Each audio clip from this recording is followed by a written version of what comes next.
ketika kita akan dinilai hidup ibadah oleh Allah Subhanahu wa Ta'ala. Semoga pahala mendapat ridha Allah amal kita yang pertama. Mudah-mudahan keluar dari manusia ini segala dosa-dosa kita diampuni oleh Allah Subhanahu wa Ta'ala, dan mudah-mudahan kita akan mendapatkan ilmu yang bermanfaat di dunia wal akhirah. Amin ya rabbal alamin.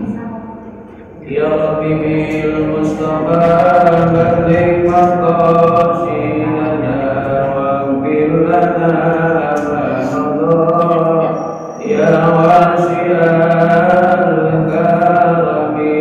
Ya Rabbi bil Mustafa balligh maqasidana waghfir lana ma madha ya wasi'al karami. Muhammadun sayyidul kauni wasaqalain wal fariqaini min urabin wa min ajami. Ya Rabbi bil Mustafa balligh maqasidana waghfir lana ma madha ya wasi'al karami. Wal habibul ladzi turja syafa'atuhu likulli awlin minal ahwali muntami. Ya Rabbi bil Mustafa balligh maqasidana waghfir lana ma madha ya wasi'al karami. Maulaya salli wa sallim daiman abada ala habibika khairil khalqi kullihim. Ya Rabbi bil Mustafa balligh maqasidana waghfir lana ma madha ya wasi'al karami. Allahumma shalli wa sallim wa barik alaihi wa ala alihi. Alhamdulillah wa syukran ala ni'amillah, salatan wa salaman ala rasulillah sayyidina wa habibina wa syafi'ina wa qurrati a'yunina wa maulana Muhammadin ibni Abdillah wa ala alihi wa sahbihi wa mawala wa la hawla wa la quwwata illa billah. Amma ba'du. Qala subhanaka la ilma lana illa ma 'allamtana innaka antal alimul hakim. Wa tub 'alaina innaka antat tawwabur rahim. Rabbi shrah li sadri wa yassir li amri wa uqdatan min lisani yafqahu qawli. Al-fa'tu wa bila ilaha illallah.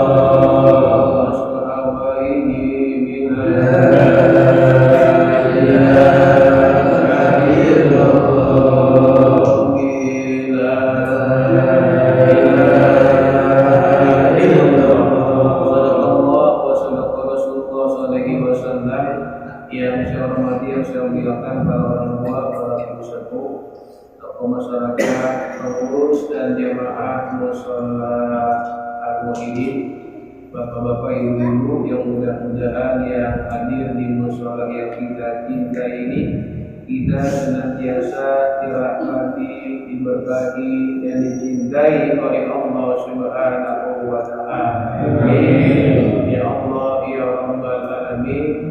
Kembali kita bersyukur kepada Allah Subhanahu wa Ta'ala. Pada maghrib ini Allah begitu sangat sayang sama kita masih memilih kita sebagai hamba-hamba Allah yang taat kepada perintah-perintah Allah, masih menunjukkan kepada kita rahmat-rahmatnya, dan masih memberikan kepada kita berbagai macam nikmat-nikmatnya. Nikmat yang masih kita rasakan malam hari ini, yang masih kita nikmati adalah nikmat sehat wal afiat, nikmat panjang umur, dan dua nikmat yang sangat berharga buat kita, yang nanti dua nikmat ini akan kita bawa di hadapan Allah, yaitu nikmat iman dan nikmat Islam. Yang alhamdulillah semua nikmat-nikmat Allah tersebut dapat kita gunakan, kita manfaatkan, dan kita pakai untuk ibadah kepada Allah Subhanahu wa Ta'ala. Mudah-mudahan rangkaian ibadah yang telah kita lakukan, rangkaian ibadah yang sudah kita perbuat, dan rangkaian ibadah yang akan kita niatkan dengan niat yang baik ke depannya, mudah-mudahan seluruh ibadah kita diterima dan mendapat ridha Allah Subhanahu wa Ta'ala. Amin ya Allah ya rabbal alamin. Salam dan salam disampaikan kepada uswatun hasanah kita, kepada idola kita, panutan kita, imam wajib kawalam, imam dunia wal akhirah, nabi kita Muhammad sallallahu alaihi wasallam, berikut keluarganya, para sahabatnya, para pengikutnya, termasuk kita sebagai umatnya yang saat ini kita sedang berjuang untuk menggali dan menghidupkan sunnah-sunnahnya di musola yang kita cintai ini. Mudah-mudahan dengan perjuangan kita berangkat di rumah untuk niat menghidupkan sunnah Rasulullah di musola ini, kelak di yaumul kiamat nanti kita akan dikenal oleh Rasulullah SAW, akan diakui sebagai umatnya, dan harapan kita nanti kita akan mendapatkan syafaat umatnya dari kita Muhammad sallallahu alaihi wasallam. Amin ya Allah ya rabbal alamin. Hadirin, seperti biasa mengikhlaskan kita baca Fatihah lebih dahulu. Mudah-mudahan berkah karamah Fatihah. Kajian malam hari ini tentang Sabilul Istiqomah, yaitu jalan istiqomah menurut Al-Imam Syaqib bin Ibrahim Al-Bahdi rahimahullah ta'ala, yang kemarin telah sudah disampaikan. Baru 2 poin, nanti akan sekali lagi nanti mengingatkan kembali. Mudah-mudahan dia akan menjadi ilmu yang bermanfaat di dunia wal akhirah. Amin ya Allah ya rabbal alamin. Ala hadiyah wa ala kulli niyatin shalihah wa salamah wal barakah wal maghfirah wa asil maqsud bil qabul ila hadrat Rasul Muhammad Rasulullah sallallahu alaihi wasallam bi amrillah wa ala alihi wa azwajihi wa dzurriyyatihi wa ahlihi khususan al-maghfirah Muhammadin mastura bima ma'al rasulihi wa qawlihi khususan al-halim sayyid muslim al-tawad rasulihi wa qawlihi khususan al-habib salih bin Sulaiman dan rasulihi wa qawlihi khususan al-hadib al-rahmat dan segala rasulihi wa qawlihi khususan al-habib amin bin al-habib al-atas rasulihi wa qawlihi khususan al-rahmat ya sayyid muslim. Allahumma tawassala wa tawassal bi rahmah wal maghfirah wa yu'in alaina bi barakatihim wa asrarihim wa anwarihim fid din wa dunya wal akhirah bi sirril Fatihah. A'udzu billahi minasy syaithanir rajim. Bismillahirrahmanirrahim. Alhamdulillahirabbil alamin. Ar-Rahmanir Rahim. Maliki yaumiddin. Iyyaka na'budu wa iyyaka nasta'in. Ihdinas siratal mustaqim. Siratal ladzina an'amta 'alaihim ghairil maghdubi 'alaihim waladdallin. Amin. Bismillahirrahmanirrahim. Pada pertemuan yang lalu kita telah membahas tentang jalan-jalan istiqomah menurut Al-Imam Syaqib bin Ibrahim Al-Bahdi rahimahullah ta'ala. Disebutkan arba'u subul istiqomah, ada 4 jalan menuju istiqomah. Kemarin saya sampaikan istiqomah itu adalah eh, konsisten, lurus dalam urusan ibadah kepada Allah Subhanahu wa Ta'ala. Istiqomah ini tanpa ada embel-embel yang lainnya, harus punya niat yang kuat, yaitu lillahi ta'ala. Nanti akan saya lanjutkan tentang cara dan niat agar tetap istiqomah. Nah, yang kemarin telah sampaikan ada 4 jalan istiqomah. Al-awwalu, yang pertama, la tatruk amarallah li asbabi saqala fi'lihi.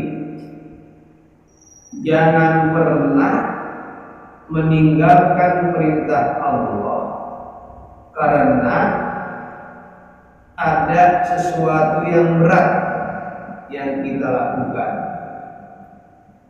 Sebab biasanya kalau ibadah itu ada godaannya, ada aral, ada ujian, ada cobaannya. Dan salah satu ujian dalam soal ibadah adalah berat melakukannya. Jangan yang jauh-jauh lah. Kita puasa Senin Kamis saja, yang itu merupakan sunnah Rasulullah SAW, yang belum istiqomah atau belum melakukannya kadang-kadang berat. Senin, puasa Senin sama puasa hari Kamis. Kalau yang nggak biasa, itu luar biasa berat. Dan di situ kita, ketika kita melakukan, dan itu adalah sunnah Rasul dan termasuk bingkai perintah Allah, dan kita merasa berat melakukannya. Menuju masjid atau menuju musola, ketika suara azan berkumandang, Allahu Akbar, Allahu Akbar, dengan suara yang indah tadi, itu sampai di hati kita. Ajar yang tadi sampai di hati kita, sampai kita itu merasa, ya Allah, ajar ini. Tapi ketika kita ingin berangkat ke musola, berangkat ke masjid, itu ada api berat. Nah, kalau ada yang merasa berat, di asbab istiqomah ini, dengan sebab beratnya melakukannya, itu jangan pernah ditinggalkan perintah Allah. Paksa. Kan ada doanya, Allahumma paksain. Arti paksain. Kemarin dicontohkan sholat subuh aja. Sholat subuh itu berat. Ya Allah, itu yang namanya sholat subuh adalah salah satu sholat yang memang luar biasa. Di pagi hari, sekarang jam 4 lewat berapa, jam 4 lewat 10 menit sudah subuh. Itu luar biasa beratnya. Nah, makanya untuk mencapai istiqomah, yang pertama, jangan pernah meninggalkan perintah Allah, karena sebab perintah itu ada beratnya, merasa berat. Semua ibadah itu pasti ada beratnya. Tapi kalau kita melaksanakannya, insya Allah akan menjadi ringan. Sudah biasa, bisa karena terbiasa. Ada orang yang udah biasa sholat subuh, udah biasa, mau tidur di berapa ke jam 3, bahkan juga jam 1, itu istiqomah dia. Tetap aja dia merasa enteng untuk melaksanakan sholat subuh, karena sudah dilawan rasa beratnya, rasa ngantuknya. Dan ini adalah salah satu jalan istiqomah. Jadi istiqomah ini berat, tapi kalau kita sudah laksanakannya, insya Allah kita selalu diberikan petunjuk oleh Allah Subhanahu wa Ta'ala. Dan kita kadang-kadang lupa bahwa kita suka berdoa soal istiqomah. Doanya itu 17 kali. Apa doanya? Kalau kita baca Fatihah, baca doa ihdinas siratal mustaqim. Ya Allah, tunjukilah kami jalan yang lurus, yang istiqomah. Mustaqim itu istiqomah, lurus. Berat. Semua ibadah itu pasti berat. Tapi di balik beratnya, insya Allah ada pahala yang memang Allah siapkan. Yang kedua, la tatruk amalullah li'anna turida di duniaku. Yang kedua, jangan pernah meninggalkan perintah Allah karena ada sesuatu yang kamu peroleh dalam urusan dunia. Kadang-kadang kita nih dalam hal apa aja itu ukurannya materi, ukurannya dunia. Sholat, beres sholat nih, ada nggak urusan dunianya? Secara hakikat ada, tetapi kalau kita lihat secara kasat mata nggak ada. Hari itu pulang dari sholat dikasih duit masing-masing 2 juta dunia, tapi kita nggak melihat itu karena ini adalah urusan akhirat. Sebab urusan akhirat itu bukan melulu urusan dunia. Jangan pernah meninggalkan perintah Allah itu kalau kita hanya ingin mendapatkan dunia. Biasanya yang kemarin saya contohkan, ada orang mengundang syukuran, ada tangga di tangga, mungkin dapat rezeki, mengundang ketiga, kita keluar ya, ada apa ya? Ya acara syukuran, acara doa. Saya tanya nih, di benak kita itu kalau ada orang mengundang syukuran, di benak kita apa? Materi. Wah, pasti pulangnya dapat besek, dapat oleh-oleh, materi itu.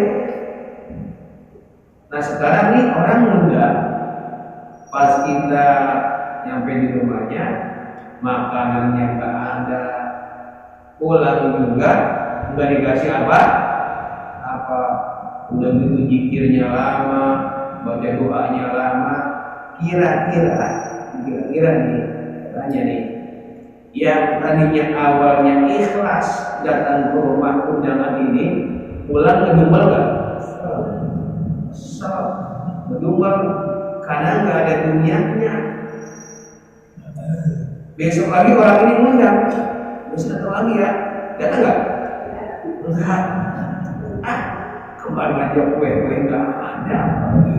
Nah, karena kita itu kadang-kadang urusan perintah Allah itu kadang-kadang diukur dengan urusan dunia. Makanya sebenarnya urusan dunia ini kecil bagi Allah, kecil. Datang ke masjid, datang ke musola itu kita sholat berjamaah. Kata Rasulullah, sholatul fardhi sholatul jamaati afdalu min sholatil fardhi sab'ina wa isrina darajah. Sholat berjamaah lebih utama ketimbang sholat sendirian. Perbandingannya 1 berbanding 27 derajat. Nah, yang datang ke musola ini tadi berjamaah merasakan nggak 20 derajatnya? Merasakan nggak? Enggak, karena bentuknya bukan materi, bentuknya bukan dunia. Ini bentuknya adalah urusan akhirat. Kalau adanya di rumah dapat 1 juta, ada bentuknya duit 1 juta. Kalau kita ke musola dapat 27 juta. Pokoknya setiap sholat sendiri ada yang transfer 1 juta. Sholat di musola di masjid berjamaah ada yang transfer 27 juta. Pokoknya setiap sholat dapat tuh berjamaah 27 juta masuk rekening saat ini juga. Kira-kira ini masjid musola penuh nggak? Waduh, luber. Itu belum ajar itu udah kumpul. Nunggu rekening. Wah, pas sudah beres sholat, wah masuk nih masing-masing 27 juta. Yang di rumah transfer di mana? 1 juta. Kita kadang-kadang ukurannya dunia. Nah, kadang-kadang ini jadi istiqomah. Makanya jangan pernah meninggalkan perintah Allah karena kita hanya menginginkan mendapatkan urusan dunia. Udah aja istiqomah lillahi ta'ala. Nah, kemarin sudah disampaikan kedua nih. Jadi yang pertama yang sudah saya sampaikan, jangan pernah meninggalkan perintah Allah karena sebab di situ ada yang berat untuk melaksanakannya. Yang kedua, jangan pernah meninggalkan perintah Allah karena sesuatu yang diperolehnya itu ada dunianya. Sekarang yang ketiga, la ya'malu li nafsihi. Yang ketiga nih, jalan istiqomah adalah jangan pernah beramal beribadah kepada Allah karena hawa nafsu. Ibadahnya hawa nafsu atau beramalnya hawa nafsu. Misalnya begini, ada panitia maulid atau panitia dari musola, pembangunan musola, kemudian dikirimin proposal pembangunan musola atau renovasi musola atau proposal peringatan maulid. Kemudian nyampe nih proposalnya, di sini ada amplopnya tuh, disuruh isi amplop bantuin amal sedekah. Pas dia menerima amplop, Pak, nanti isinya jangan 20.000, jangan 50.000, yang banyak ya. Pada panitia nih, pada pengurus musola. Nah, yang terima besar, nih.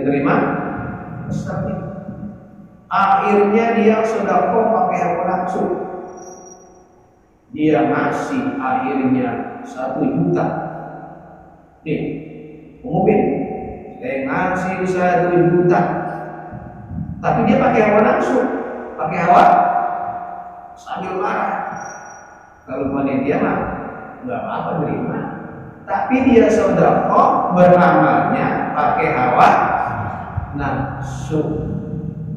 Ini jangan pernah kalau kita beramal beribadah itu karena hawa nafsu kita, atau kita ini sholat enggak pernah sholat berjamaah di musola, enggak pernah sholat Jumat di masjid, disindir kali-kali dong ke musola, tersinggung dia,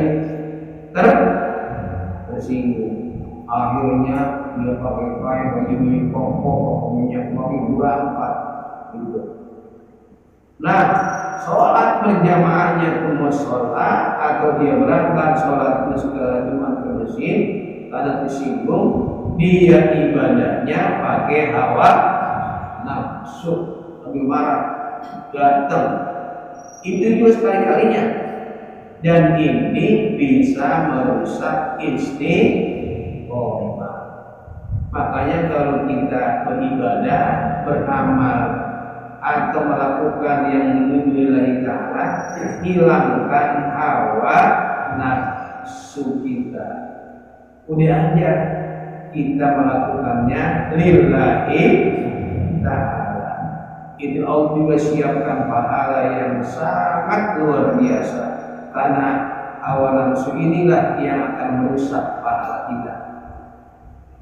Ini banyak orang yang ibadahnya karena hawa nafsu, banyak disindir, kadang-kadang disinggung, akhirnya dia datang, pahalanya nggak dapat, malah dia merusak hatinya, nggak lillahi ta'ala. Inilah yang merusak istiqomah. Jadi jalan istiqomah yang ketiga adalah jangan pernah beramal la ya'malu li nafsihi, karena hawa nafsu. Ya Allah, yang namanya hawa nafsu ini, masya Allah, ini merusak amal, merusak ibadah. Disebutkan di dalam kita di sini,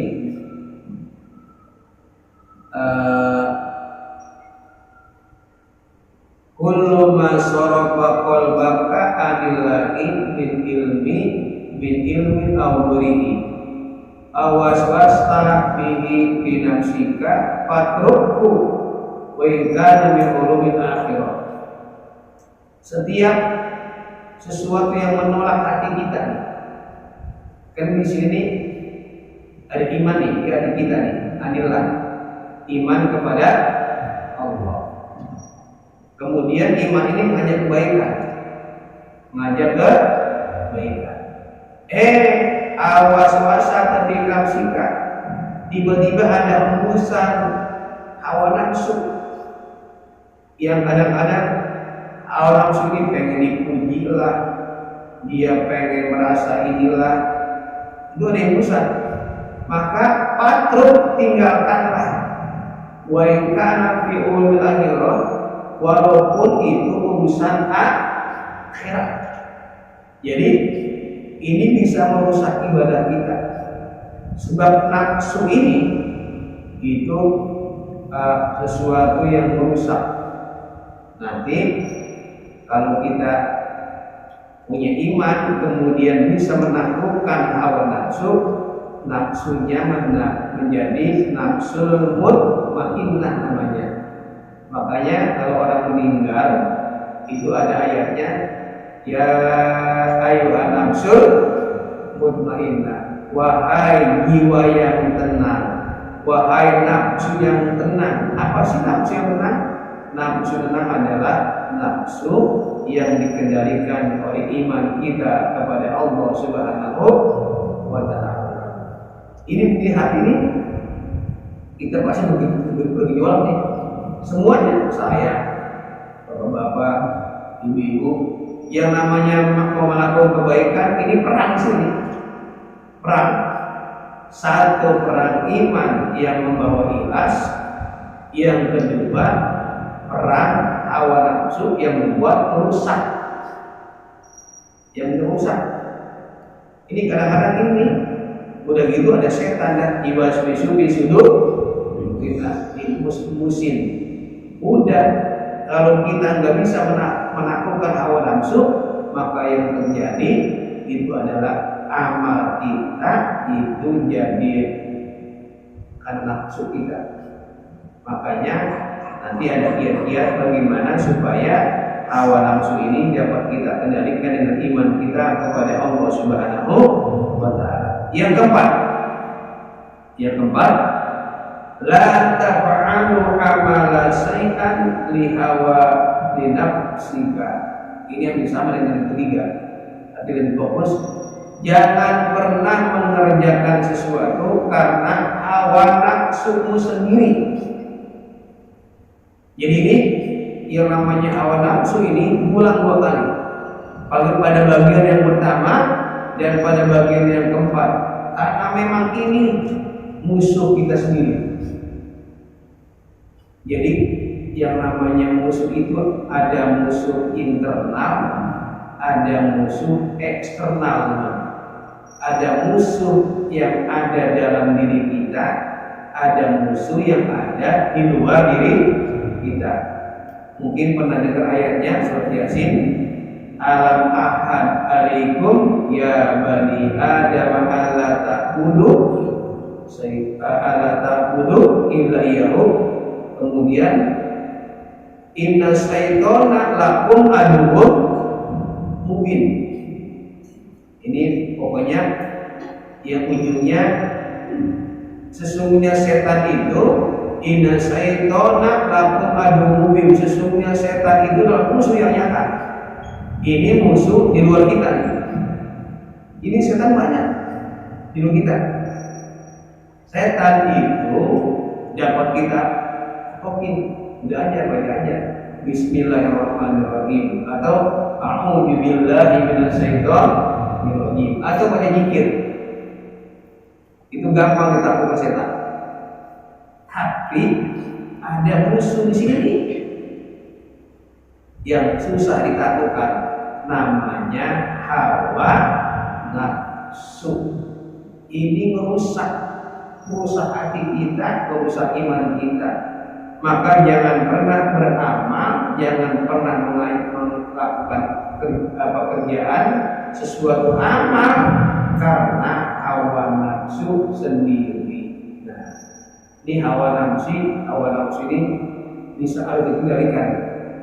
Nah, dikendalikannya dengan iman kita kepada Allah Subhanahu wa Ta'ala. Inilah 4 cara istiqomah. Yang pertama, jangan tinggalkan perintah Allah karena sesuatu yang berat jalannya. Yang kedua, jangan pernah tinggalkan perintah Allah karena ada dapat dunia. Yang ketiga, jangan pernah beramal karena hawa nafsu. Dan yang keempat, jangan pernah mengerjakan sesuatu karena hawa nafsumu sendiri. Sekarang yang bagian yang kedua, cara tetap istiqomah. Mudah-mudahan di waktu sebentar sampai bisa ini bisa kita bahas. Yang pertama, kalau kita beristiqomah adalah yang pertama adalah niyatun lillahi ta'ala. Niatkan hati kita karena Allah. Mau ngapain aja, mau sholat, mau ibadah, mau ngaji, mau makan, mau minum, semua ibadah itu kegiatan kita niatin lillahi ta'ala semuanya. Ngaji aja lintigoki lillahi ta'ala, mengharapkan ridho Allah, niatnya lillahi ta'ala. Saya kemari niatnya lillahi ta'ala, Bapak Ibu niat ngaji lillahi ta'ala. Ini akan istiqomah. Tapi kalau bukan niat tidak adalah tidak bakal istiqomah.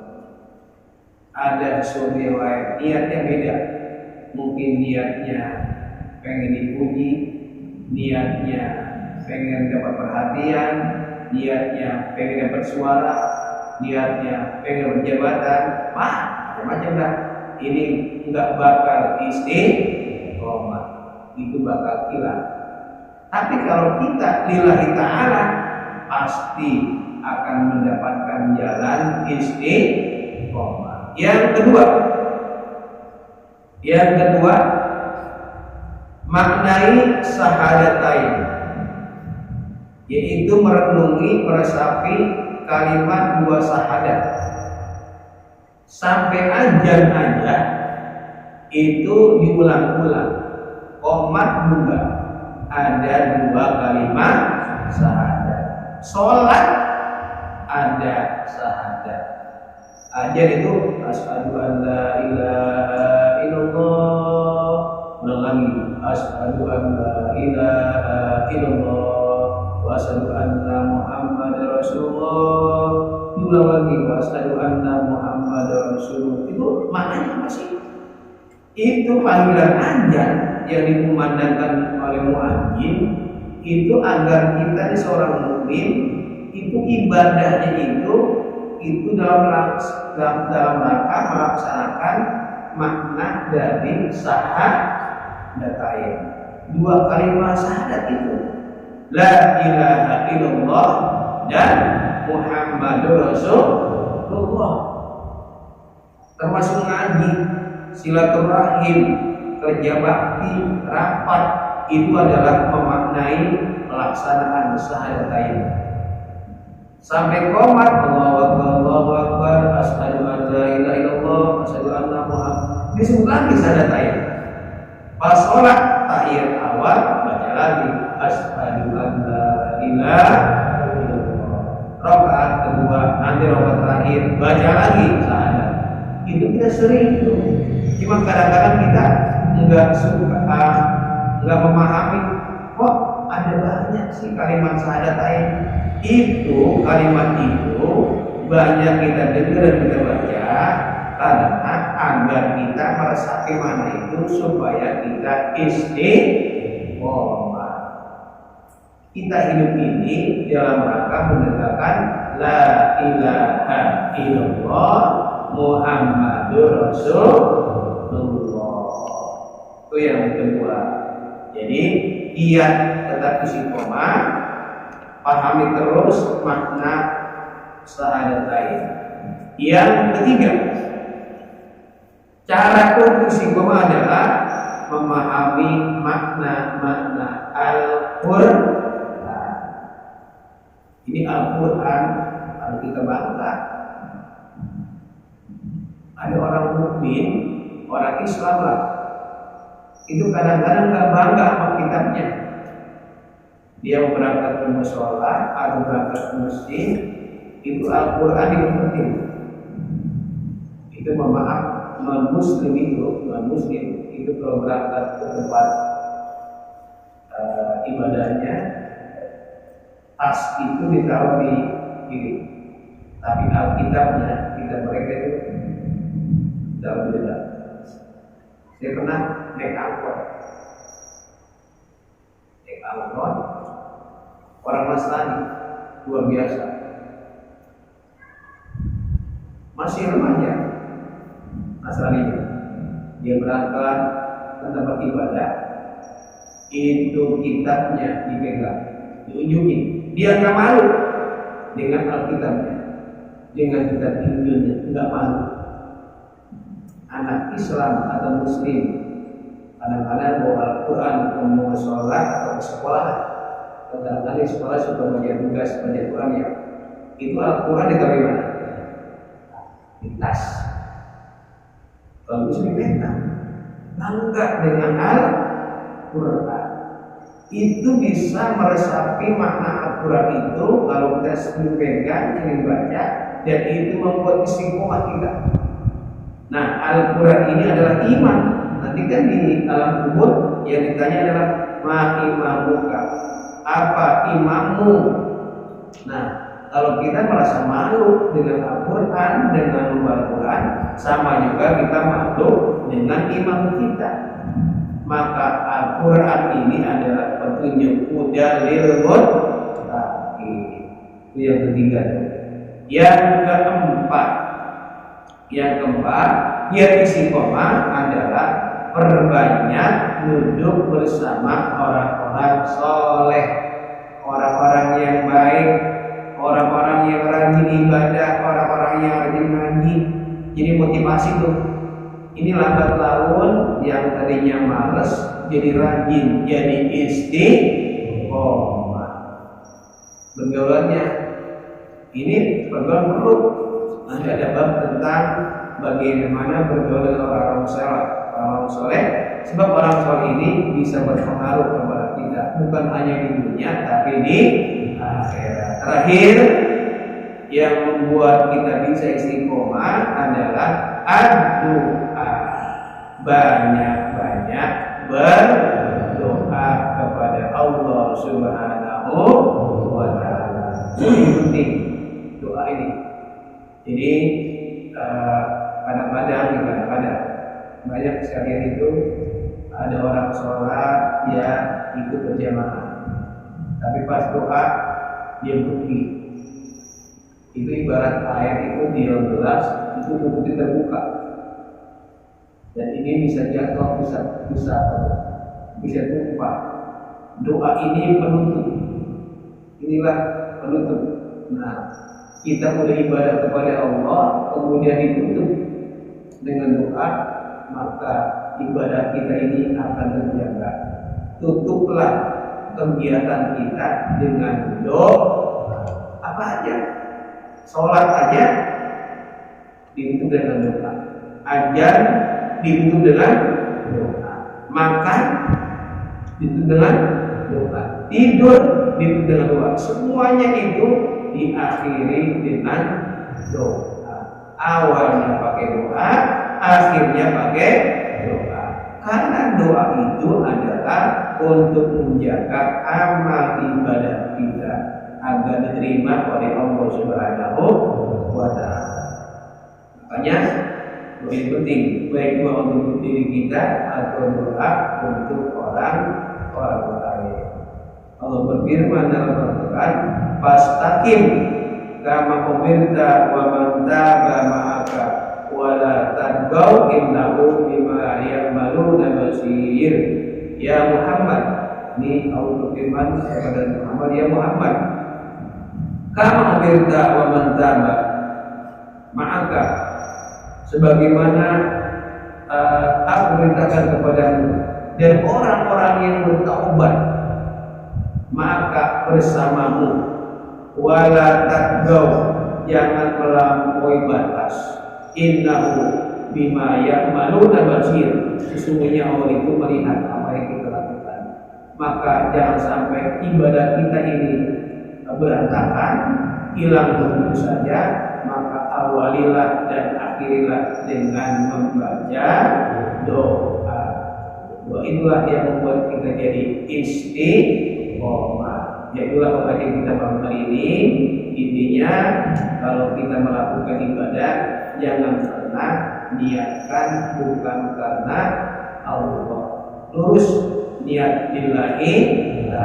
Yang kedua, hidup kita ini adalah memaknai makna syahadat lain. Yang ketiga, hidup kita juga adalah dalam rangka melaksanakan apa-apa yang ada dalam Al-Quran. Yang keempat, banyaklah berjauh dari orang-orang yang baik. Dan yang kelima, perbanyaklah berdoa kepada Allah Subhanahu wa Ta'ala. Ya, kita sebagai akhir doakan yang sakit, mudah-mudahan Allah angkat penyakitnya, disembuhkan yang sakit. Ini banyak yang sakit. Ini mudah-mudahan yang tetangga kita, kerabat kita, jamaah kita, semuanya warga RT Sosomat yang sakit tanpa terkecuali kita doakan yang sakit Allah sembuhkan, Allah sehatkan. Yang kedua, yang sedang punya masalah Allah berikan jalan keluar dan kemudahan dalam urusannya. Dan yang ketiga, orang-orang yang belum mendapatkan hidayah, kita doakan mendapatkan hidayah dari Allah Subhanahu wa Ta'ala. Ala hadiniya wa ala kulli diyatin sallallahu alaihi wal barakah wasyifa wal hidayah. Al-Fatihah. A'udzu billahi minasyaitonir rajim. Bismillahirrahmanirrahim. Alhamdulillahirabbil alamin. Ar-Rahmanir Rahim. Maliki yaumiddin. Iyyaka na'budu wa iyyaka nasta'in. Ihdinas siratal mustaqim. Siratal ladzina an'amta 'alaihim ghairil maghdubi 'alaihim waladdallin. Amin. Wa qul karim a'udzu billahi minasyaitonir rajim. Bismillahirrahmanirrahim. Hamdan syakirin, hamdan 'alimin, hamdan li'abdihi wa yukafi'u mazidah. Ya Rabbana lakal hamdu kama yanbaghi lil karim wa li ajli sultanik. Allahumma shalli ala sayyidina Muhammad wa barik ala sayyidina Muhammad.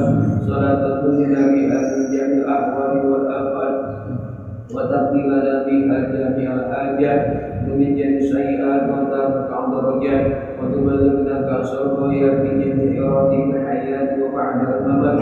Allahumma inna nas'aluka ilman nafi'a wa amalan shalihan mutaqabbala wa yaqinan shadiqa wa qalban khashi'an wa du'an mustajaba wa rizqan wasi'an wa min haitsu la yahtasib. Rabbana atina fid dunya hasanah wa fil akhirati hasanah wa qina adzabannar. Walhamdulillahi rabbil alamin.